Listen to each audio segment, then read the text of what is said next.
hanging there in space, miles above the lunar surface. It has segments that clearly look to me to be structural. There's even an indication of a sagging line, yeah, scaffolding or a sagging line that it's hanging from. You can see that the weight of this thing is pulling on this wire that it's hanging from. And it does appear in a couple different versions of the frame. Here's the one with the wire, and then this one is obviously the next one over, and another step over, where the thing has not reflected the light because now the spacecraft has moved, so it's changed direction just a little bit. The wire disappears that it's hanging from, and it's narrower. See how it's narrower than it is here? But it's underexposed. Right, and basically because the light geometry is fading. The light is not now bouncing directly into the camera like it was a split second before that, because the spacecraft is moving at thousands of miles an hour. And again, you go up to the edge of it and you can see that there's sort of an internal geometry to it. There's a lot of cells and structures. It is absolutely fascinating. And they knew what was on these because they hid all 9 of these photographs under one frame number. It should be 4822, 4823, 4824, all the way up to 4832, but it's not. It's all buried under one frame number, which I will remind you, blacked out in the catalog because they didn't want anybody to look at it. But because of the religious aspects of this, the weird, strange symbolism and stuff, they couldn't just completely erase them from history. They had to give you some access to the originals. If it wasn't for Hoagland being super clever, we would never have found this stuff.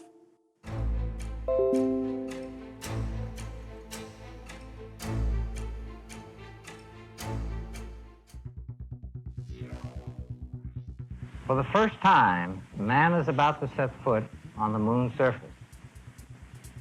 This is the television camera that will record that historic event. You will see it live on your home television set. I'm Stan LeBar, Westinghouse Program Manager for Apollo television cameras.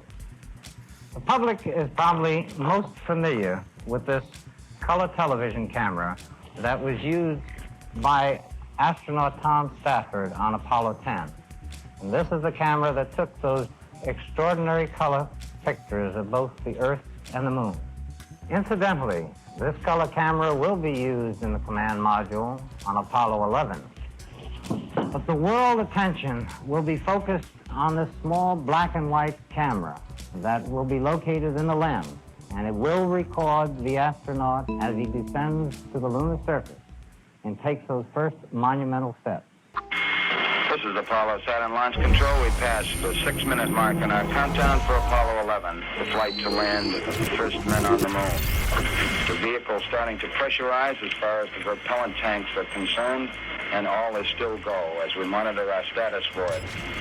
Firing command coming in now. We're on an automatic sequence as the master computer supervises hundreds of events occurring over these last few minutes. Neil Armstrong reported back when he received the good wishes. Thank you very much. We know it will be a good flight. Good luck and Godspeed. 40 seconds away from the Apollo 11 liftoff.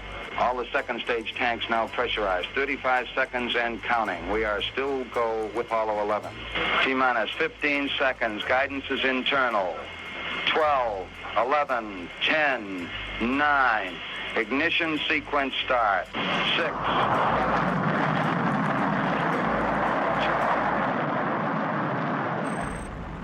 July 16th, 1969. Apollo 11 was the 5th manned mission of the U.S. Apollo program and the first in history to land a human being on the moon.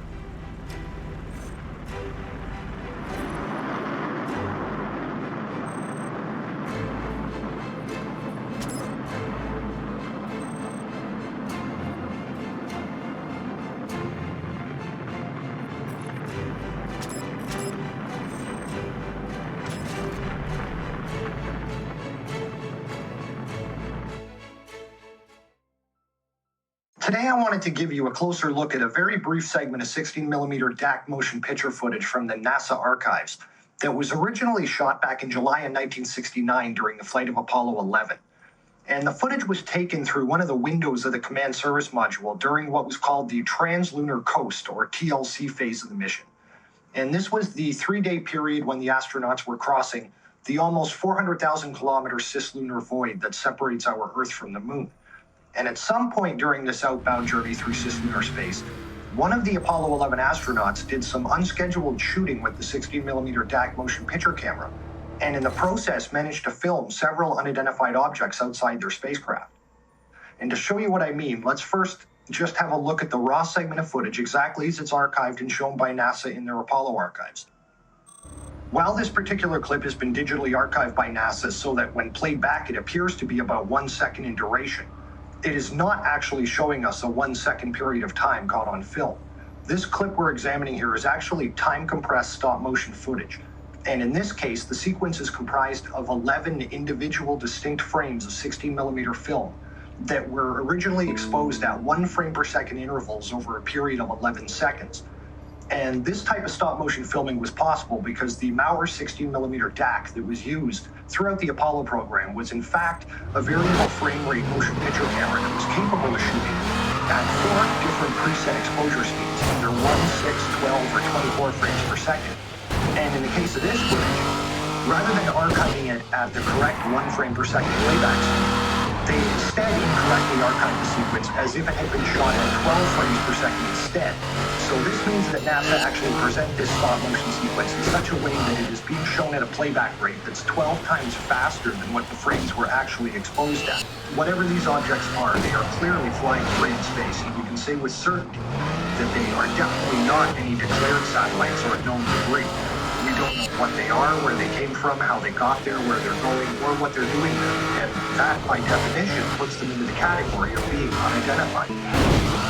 So if somebody's going to say UFOs are just hours back from a very top secret aerospace bubble, and for example, some people will say the Phoenix Lights, that might have been what's called a TR-3B. It's supposed to be this massive black budget craft that was a heavy equipment carrier that would take stuff to space in sort of what people label a secret space program. What do you think about that? Like, I don't believe it. You don't believe it? Nope. I don't believe it. Would you say that I think that the Phoenix Lights, I mean, it was like 2 miles across the eyewitness testimony. It didn't go anywhere. And it could hover very, very slowly. And when it took off like at the speed of light. I mean, it would change its shape a little bit and just gone. And then you have the telepathic aspect of it too, that I spoke to. So I'm not going to sit there and say that I definitively can make a statement that there's no such thing as a secret space program. I just haven't seen it. And I haven't heard testimony for it.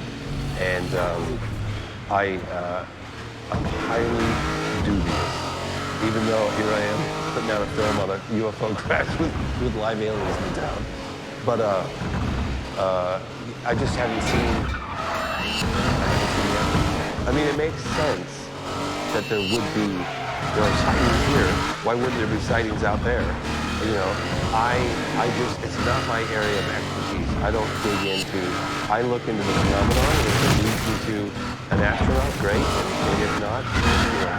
So I just know that what Diane Potter told me about her brother, Doug Ullman, that they saw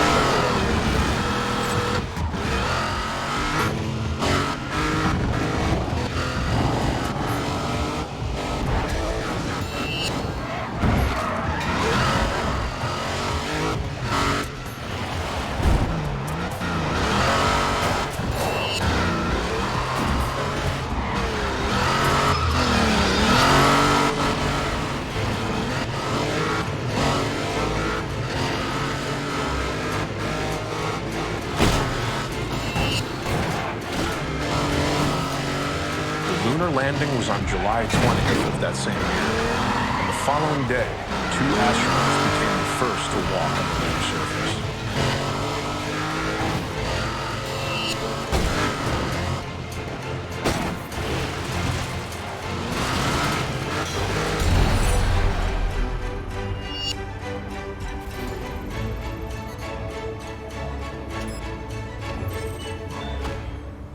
Okay, engine stop. APA at a descent. Host control, both auto, descent engine command override off. Engine arm off. 413 is in. We copy you down, Eagle.